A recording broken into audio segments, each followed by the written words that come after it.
নিশা আমিনগাঁও আৰক্ষী চকীত উত্তপ্ত পৰিস্থিতি। চুৰি কাৰ্যত অভিযুক্ত মীৰা দাসক প্ৰমাণ অবিহনে জেল হাজতলৈ প্ৰেৰণ কৰাৰ বিৰুদ্ধে গৰজি উঠিছে একাংশ পুৰুষ মহিলা।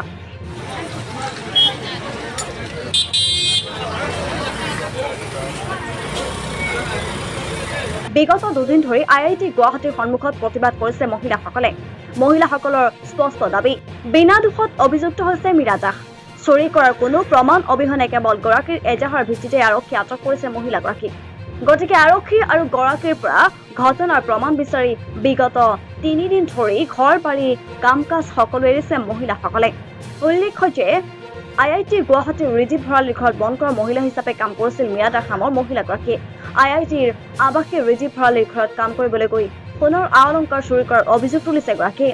অভিযোগৰ ভিত্তিতে আমিনগাঁও আৰক্ষীয়ে নৰ্থ গুৱাহাটী IPS কেছ নং 119/24 আণ্ডাৰ ছেকশ্যন /305 BNSত গোচৰ ৰুজু কৰি আদালতত হাজিৰ কৰিছে অভিযুক্ত মীৰা দাসক।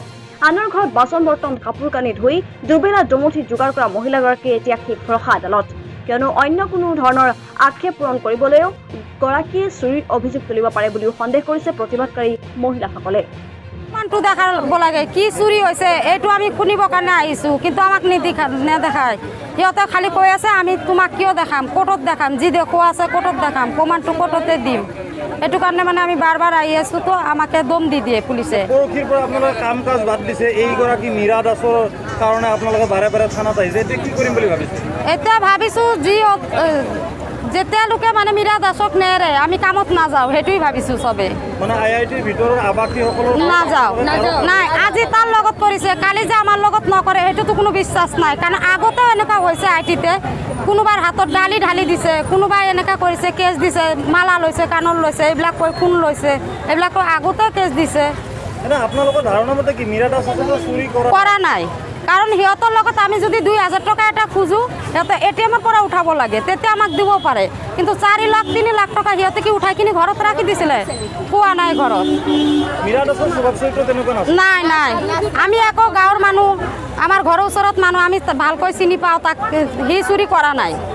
চাওক, আমি এইটো মানে যেতিয়া এডমিনিষ্ট্ৰেশ্যনে কাম কৰি আছে সেইকাৰণে আমি এইটো ষ্টেটমেণ্ট দিব নোৱাৰোঁ, কাৰণ এতিয়া উকিলে এইটো লৈছে কেছটো আৰু কোৰ্টত গৈছে, এইকাৰণে এইটো এডমিনিষ্ট্ৰেশ্যন প্ৰচেছ এইটো হ'ব, চলিব।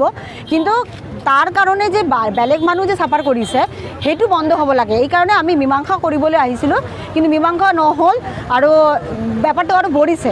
কালি যদি এইটো আৰু ডাঙৰ ঘটনা হৈ যায় যে আমাৰ বেলেগ যোনে কাম কৰি আছে বা বেলেগ আমাৰ কাৰণেও এইটো ইনচিকিউৰিটি এটা হৈ যায়, এইকাৰণে এতিয়া পৰৱৰ্তী পদক্ষেপ মানে মহিলা যোনে আহিছে, মাইকী মানুহ তেওঁলোক কৰিব মানে ক'ব পাৰিব, তেওঁলোক ইণ্টাৰেষ্টেড আমাৰ কাম কৰিবলৈ। কিন্তু কথাটো হ'ল যিহেতু পুলিচে মানে ভালকৈ ষ্টেটমেণ্টটো সজাই দিয়া নাই, এৰেঞ্জ কৰি তেওঁলোক বুজাই দিয়া নাই, সেইকাৰণে তেওঁলোকে প্ৰটেষ্টটো বাঢ়িছে, মানে গ্ৰাজটো বাঢ়িছে। আৰু আমাৰ IITৰ পৰাও কিন্তু ছাপোৰ্টটো আছে যে এনেকুৱা নহয় যে তাৰ মানে এটা প্ৰব্লেম হৈ গৈছে যে আমাৰ তাক একিউজ কৰিছে, একিউজ কোনেও কৰা নাই, কিন্তু আমাৰ সঠিক বিচাৰটো লাগে, সেইটোৰ কাৰণে আমি আহিছোঁ।